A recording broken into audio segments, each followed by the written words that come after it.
Hello student, welcome back to my channel. आप सभी का मेरे यूट्यूब चैनल पे स्वागत है। तो जैसा कि आप सभी को अभी तक पार्ट ऑफ स्पीच का जो पहला पार्ट है नाउन के बारे में आपको पढ़ा दिया गया था। नाउन में हमने नाउन के टॉपिक में नाउन नंबर के बारे में पढ़ा था और नाउन जेंडर के बारे में पढ़ा था। उसमें हमने अच्छे से डीपली ढंग से पढ़ लिया था। आई होप आप सभी को समझ में आ गया होगा कि आखिर नाउन नंबर क्या होता है, नाउन जेंडर क्या होता है। तो आइए चलते हैं, आज की जो हमारी टॉपिक है वो क्या है। आज मैं आपके लिए लेकर आई हूँ प्रोनाउन का टॉपिक, जो कि आज हम बेसिक से खूब अच्छी डीपली तरीके से पढ़ेंगे। तो जो प्रोनाउन होता है वो क्या होता है, इस संसार में जितनी भी सारी चीजें होती हैं वो होता है हमारा नाउन। और नाउन का इमेज होता है, नाउन का इमेज होता है। नाउन को हम देख सकते हैं, लेकिन जो प्रोनाउन होता है उसका इमेज नहीं होता है। केवल हम उसे दर्शा सकते हैं कि हाँ, किसी नाउन के स्थान पर, किसी व्यक्ति के स्थान पर, किसी वस्तु के स्थान पर किसी शब्द को दर्शा दिया जाए, वो हमारा क्या होता है, प्रोनाउन यानी कि सर्वनाम होता है। तो सर्वनाम को पढ़ना बहुत ही जरूरी होता है। तो आइए चलते हैं, हम सर्वनाम के बारे में अच्छे से पढ़ते हैं। तो आइए चलिए अब पढ़ते हैं हम अच्छे से। डेफिनेशन है, प्रोनाउन की डेफिनेशन होती है a pronoun is a word which used in place of a noun. A pronoun is a word which used in place of a noun.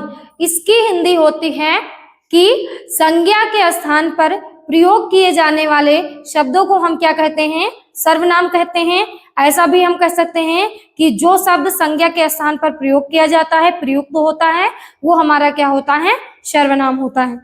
तो आइए हम हिंदी में लिखते हैं।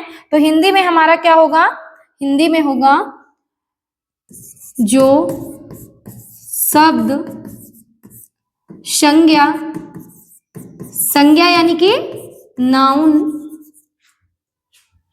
नाउन के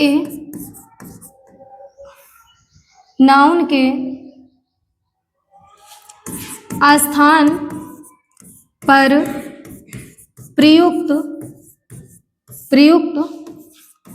होता है, क्या कहलाता है,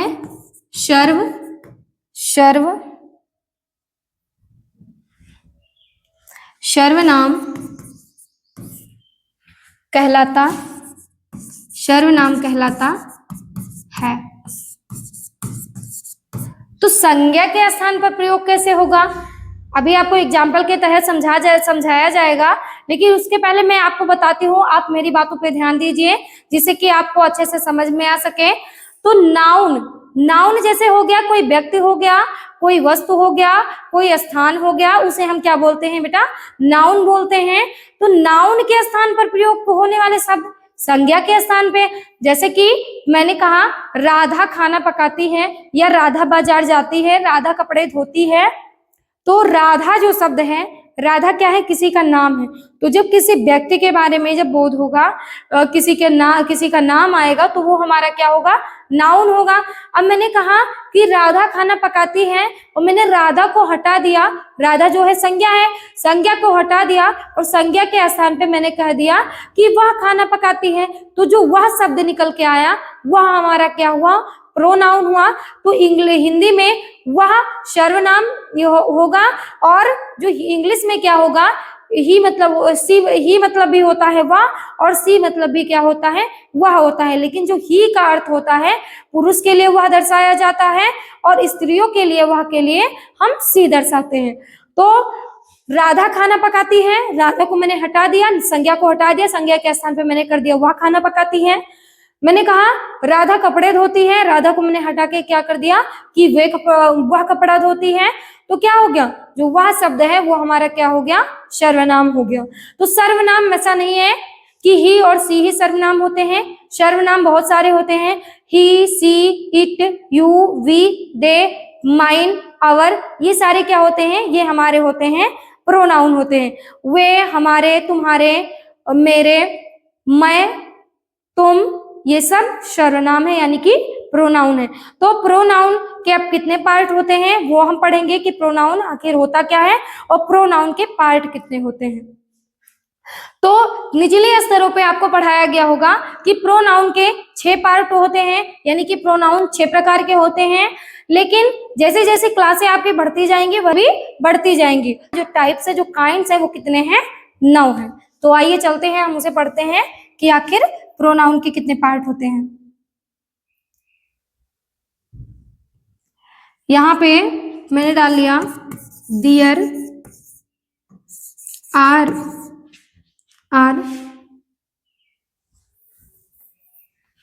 पहले यहाँ पे डालिए टाइप्स ऑफ प्रोनाउन। हिंदी में बोले तो क्या होगा, सर्वनाम के प्रकार। समझ में आ रहा है आपको? अब देखिए सर्वनाम के पार्ट कितने होंगे। लिखा है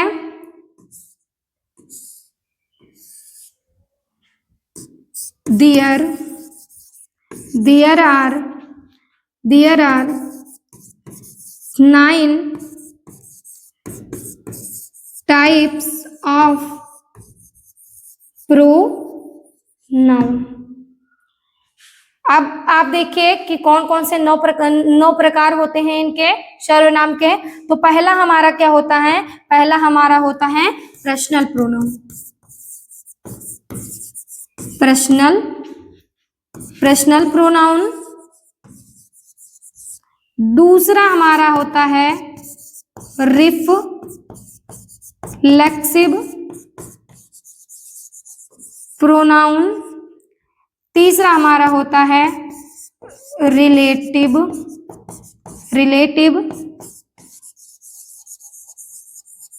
प्रोनाउन। अब इसकी हिंदी देख लीजिए।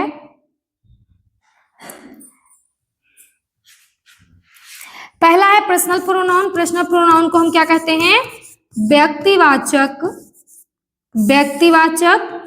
सर्वनाम। व्यक्तिवाचक सर्वनाम। रिफ्लेक्सिव प्रोनाउन को हम क्या बोलेंगे, निजवाचक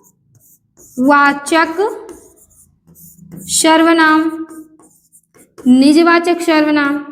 अब देखिए रिलेटिव प्रोनाउन को क्या बोलेंगे, रिलेटिव शब्द किसी से रिलेटेड हो, किसी से संबंधित हो, तो इसकी हिंदी क्या होगी, इसकी हिंदी सिंपल सी होगी संबंधवाचक या संबंध सूचक सर्वनाम। संबंध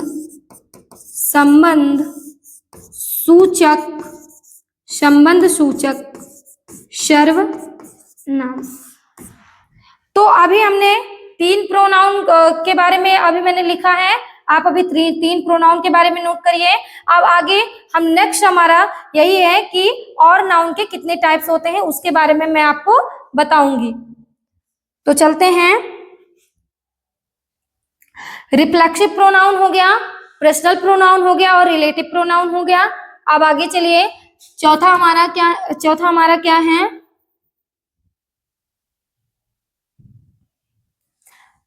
चौथा हमारा है डिमोन्स्ट्रेटिव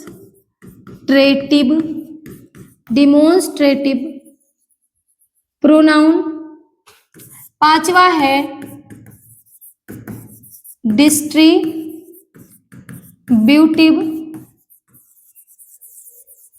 प्रोनाउन। पांचवा हमारा है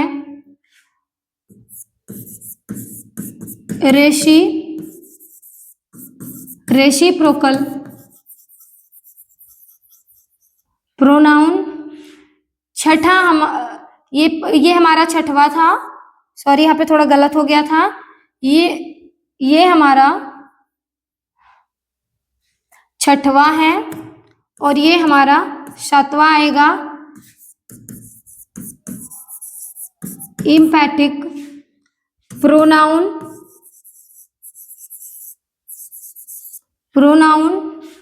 आठवां हमारा आएगा इंडेफिनिट प्रोनाउन। तो चौथा हमारा डिमोन्स्ट्रेटिव प्रोनाउन, पांचवा हमारा डिस्ट्रीब्यूटिव प्रोनाउन, छठवा हमारा रेसिप्रोकल प्रोनाउन, सातवां हमारा इम्पेटिव प्रोनाउन और आठवां हमारा क्या है, इंडेफिनिट प्रोनाउन। अब एक प्रोनाउन और है, कौन सा हमारा नौवां प्रोनाउन है हमारा इंट्रोगेटिव प्रोनाउन। तो अब इसकी हिंदी देखें, इसकी हिंदी होगी, डिमोन्स्ट्रेटिव प्रोनाउन को हम क्या कहेंगे, संकेत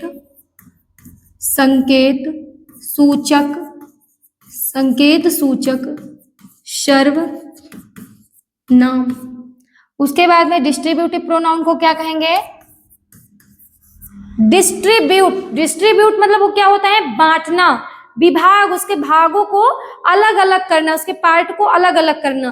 तो डिस्ट्रीब्यूटिव प्रोनाउन को हम क्या बोलेंगे, विभाग सूचक सर्वनाम। रेसिप्रोकल प्रोनाउन को क्या बोलेंगे, परस्पर वाचक सर्वनाम। अब देखिए इम्पेटिव प्रोनाउन को क्या बोलेंगे, दृढ़ता सूचक सर्वनाम। उसके बाद में इंडेफिनिट प्रोनाउन को क्या बोलेंगे, अनिश्चयवाचक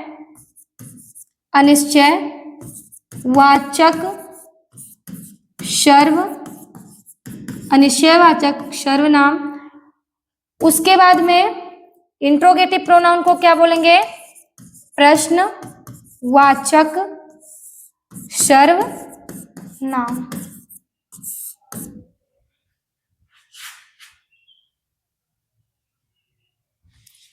तो आपको मैं फिर से एक बार रिपीट करवा देती हूँ, दिखा देती हूँ।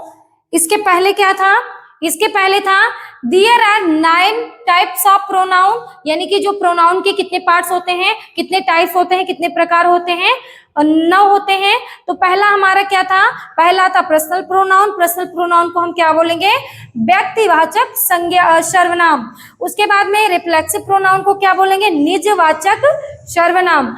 और रिलेटिव प्रोनाउन को क्या बोलेंगे, संबंध सूचक सर्वनाम। उसके बाद में क्या था, तीसरे के बाद में क्या था, चौथा था डिमोन्स्ट्रेटिव प्रोनाउन, यानी कि संकेत सूचक सर्वनाम। पांचवा क्या है, डिस्ट्रीब्यूटिव प्रोनाउन, यानी कि विभाग सूचक सर्वनाम। रेसिप्रोकल प्रोनाउन क्या है, परस्पर वाचक सर्वनाम। इम्पैथिक प्रोनाउन क्या है हमारा, दृढ़ता सूचक सर्वनाम। उसके बाद में इंडेफिनिट प्रोनाउन क्या है हमारा, इंडेफिनिट प्रोनाउन को कहते हैं अनिश्चयवाचक सर्वनाम। और उसके बाद में है नौवां हमारा आता है इंट्रोगेटिव प्रोनाउन, प्रश्नवाचक सर्वनाम। तो आई होप आपको समझ में आ रहा होगा कि सर्वनाम क्या होता है, संज्ञा के स्थान पे जो शब्द प्रयोग किए जाएंगे वो हमारे होंगे सर्वनाम होंगे। उसके बाद में सर्वनाम के बहुत सारे प्रकार होते हैं, बड़े स्तरों पे 9 प्रकार के होते हैं। उसके बाद में 9 से ज्यादा भी प्रकार के हो सकते हैं, होते हैं। तो यहाँ पे मैंने 9 प्रकार के बारे में आपको लिखाया। पहला था personal pronoun, reflexive pronoun, relative pronoun, demonstrative pronoun, distributive pronoun. उसके बाद में इम्पैटिक रेसिप्रोकल प्रोनाउन, इम्पैटिक प्रोनाउन। उसके बाद में इंडेफिनिट प्रोनाउन और क्या है हमारा लास्ट वाला इंट्रोगेटिव प्रोनाउन। तो हमने सर्वनाम के बारे में सीखा और सर्वनाम के प्रकार के बारे में हमने जाना। अब क्या आएगा हमारा टॉपिक, अब पहला टॉपिक हमारा निकल के आएगा पर्सनल प्रोनाउन, यानी कि व्यक्तिवाचक सर्वनाम क्या होता है। तो आइए चलते हैं व्यक्तिवाचक सर्वनाम की तरफ हम बढ़ते हैं कि व्यक्तिवाचक सर्वनाम क्या होता है।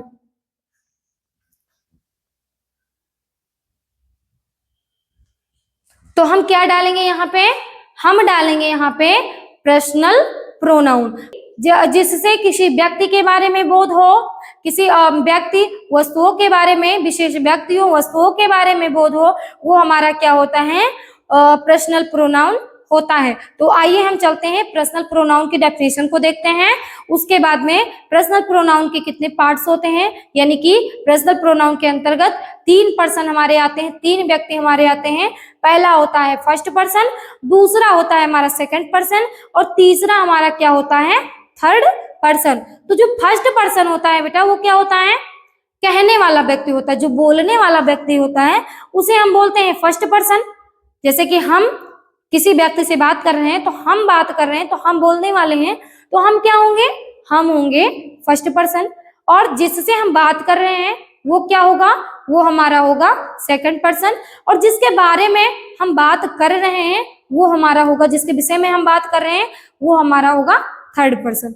तो आर यू क्लियर, आपको तो क्लियर हो ही रहा होगा। धीरे धीरे और अच्छे से मेहनत करिए तो धीरे धीरे आपको और अच्छे से समझ में आएगा।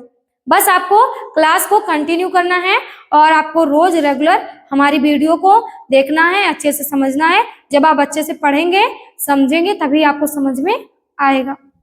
तो उसके लिए आपको भी थोड़ा मेहनत करनी पड़ेगी, हमको भी थोड़ी मेहनत करनी पड़ेगी और आपको भी थोड़ा मेहनत करना पड़ेगा। तो दोनों के सहयोग से आपको और जल्दी अच्छे से समझ में आ जाएगा। तो आइए चलते हैं, पर्सनल प्रोनाउन हम पढ़ लेते हैं। पर्सनल प्रोनाउन क्या होता है।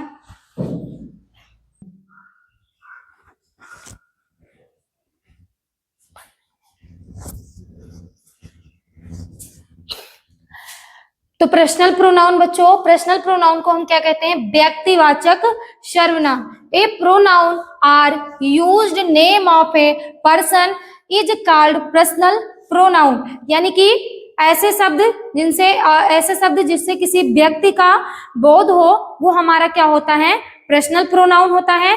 पर्सनल प्रोनाउन आइए हम डीपली से समझते हैं। जैसे लिखा है एग्जाम्पल में जैसे लिखा है, एग्जाम्पल है वी आर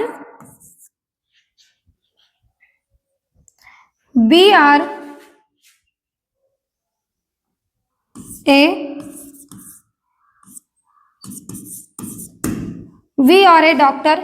यानी कि हम एक डॉक्टर हैं, तो हो सकता है कि जो डॉक्टर है, जो व्यक्ति डॉक्टर है उसका नाम रहा होगा संज्ञा में, यानी कि संज्ञा इसके स्थान पे किस चीज का प्रयोग हो रहा होगा, संज्ञा का प्रयोग हुआ होगा। जैसे मान लीजिए हमारा नाम जो है, तो हमने अपना नाम यहाँ से हटा के हमने क्या कर दिया, यहाँ पे मैंने VWE का प्रयोग कर दिया। तो ये हमारा क्या होगा, ये हमारा होगा पर्सनल प्रोनाउन। तो पर्सनल प्रोनाउन के अंतर्गत 3 पर्सन, 3 व्यक्ति आते हैं। तो उसके बारे में हम पढ़ेंगे कि आखिर कौन कौन से ऐसे पर्सन होते हैं जिनसे कौन कौन से वर्ड उनके अंतर्गत आते हैं। तो पर्सनल प्रोनाउन जिससे किसी व्यक्ति का बोध होता है वो हमारा पर्सनल प्रोनाउन होता है। जैसे वी आर ए डॉक्टर, संज्ञा के स्थान पर किस चीज का प्रयोग हुआ, WEV, तो ये हमारा क्या हो गया, ये हमारा हो गया पर्सनल प्रोनाउन। तो आइए चलते हैं पर्सनल प्रोनाउन के जो 3 पर्सन है उनके बारे में हम पढ़ते हैं। तो पर्सनल प्रोनाउन के अंतर्गत हमारे 3 पर्सन आते हैं। पहला हमारा क्या होता है, पहला हमारा होता है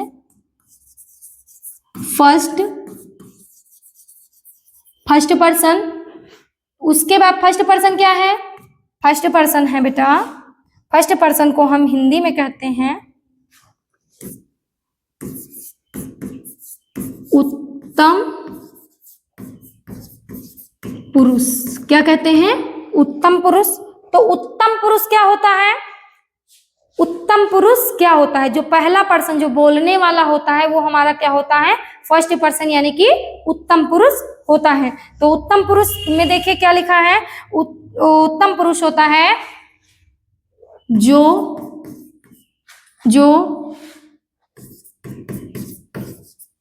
बोलने वाला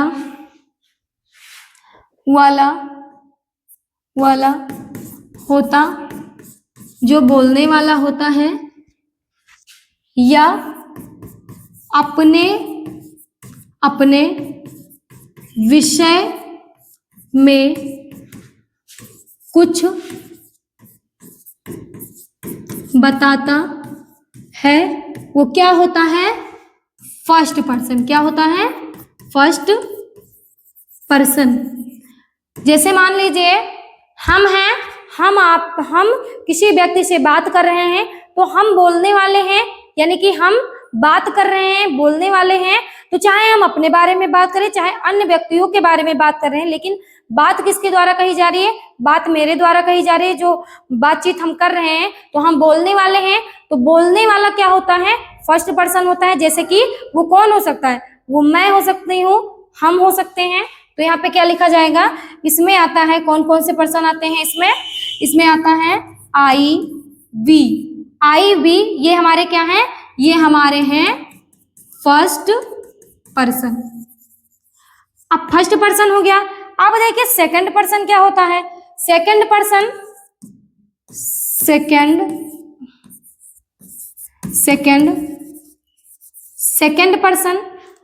पर्सन को हम क्या कहते हैं?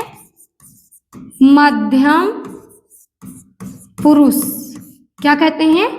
मध्यम पुरुष। सेकंड पर्सन का मतलब होता है मध्यम पुरुष, यानी कि जो बोलने वाला व्यक्ति है, जिससे बातचीत कर रहा है, वो हमारा क्या होगा? सेकंड पर्सन होगा। तो सेकंड पर्सन में क्या लिखा जाएगा? सेकंड पर्सन में लिखा जाएगा जिससे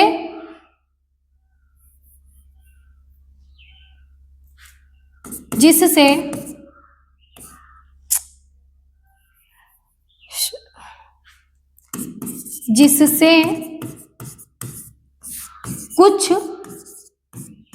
कहा जाए या जिससे बातचीत की जाए, या जिससे कुछ कहा जाए या बातचीत की जाए, बात एक ही है। जिससे कुछ कहा जाए या जिससे बातचीत की जाए, कौन सा पर्सन होता है? सेकंड या सी। सेकंड की स्पेलिंग क्या होगी? सेकंड की स्पेलिंग होगी सेकंड पर्सन कहलाता है। तो आपको समझ में आ रहा होगा। मान लीजिए एक स्थान पे तीन व्यक्ति हैं, तो जो व्यक्ति बोल रहा है वो क्या होगा? वो फर्स्ट पर्सन होगा। जैसे मैं किसी से बात कर रही हूँ, तो मैं होंगी फर्स्ट पर्सन, और मैं जिससे बात कर रही हूँ वो होगा सेकंड पर्सन, और जिसके बारे में हम दोनों बात कर रहे हैं, जिसके विषय में कुछ कह रहे हैं, वो हमारा क्या होगा? थर्ड पर्सन होगा। तो ये हमारा क्या है? ये हमारा सेकंड पर्सन हुआ। सेकंड पर्सन के अंतर्गत क्या क्या आता है? सेकंड पर्सन के अंतर्गत आता है यू,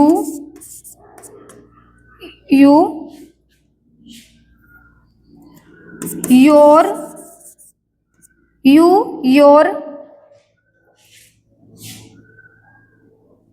etc, यानी कि तुम्हारा, तुम, आप, जो भी है, ये क्या है? ये होता है हमारा सेकंड पर्सन होता है। अब आइए चलते हैं, हम थर्ड पर्सन देखते हैं कि आखिर थर्ड पर्सन क्या होता है। तो यहाँ पे मैंने डाला थर्ड पर्सन। थर्ड पर्सन क्या होगा? थर्ड पर्सन हमारा होगा कौन सा पुरुष? अन्य पुरुष होगा। अब देखिए थर्ड पर्सन जो अन्य पुरुष है वो क्या होता है? तो जो अन्य पुरुष है जिसके विषय में बातचीत की जाए, वह क्या होता है? थर्ड पर्सन कहलाता है। वो हमारा कौन सा पर्सन कहलाता है? थर्ड पर्सन कहलाता है। तो देखिए आपको समझ में आ रहा होगा, हम बोलने वाले हैं, हम फर्स्ट पर्सन हैं, हम जिससे बात कर रहे हैं वो सेकंड पर्सन है, और हम जिसके विषय में बात कर रहे हैं वो क्या होगा? वो हमारा थर्ड पर्सन होगा। अब थर्ड पर्सन में क्या होता है? जैसे मैंने कहा वह व्यक्ति अच्छा नहीं है, तो हम किसी व्यक्ति से बात कर रहे हैं, तो हम जिसके विषय में बात कर रहे हैं, जिस व्यक्ति को हम कह रहे हैं कि वो अच्छा नहीं है, वो हमारा कौन सा पर्सन होता है? वो हमारा होता है थर्ड पर्सन होता है। तो यहाँ पे थर्ड पर्सन में क्या क्या आता है, थर्ड पर्सन में जैसे लिखा है ही, सी, इट, दे, etc। तो आई होप आपको समझ में आ गया होगा कि फर्स्ट पर्सन क्या होता है, सेकंड पर्सन क्या होता है और थर्ड पर्सन क्या होता है। तो इसे आप अच्छे से नोट कर लीजिए और समझते भी चलिए कि फर्स्ट पर्सन क्या होता है, सेकंड पर्सन क्या होता है और थर्ड पर्सन क्या होता है। तो आज की हमारी वीडियो यहीं पे समाप्त होती है। आइए अब हम अगले वीडियो में आपसे मुलाकात होगी। तब तक के लिए थैंक यू सो मच। आप सभी अच्छे से वीडियो को देखिए और अच्छे से पढ़ने की कोशिश करिए। नोट्स बना करके टॉपिक टू टॉपिक अच्छे से पढ़िए, जिससे कि आपको ग्रामर में अच्छी नॉलेज हो सके। Thank you so much.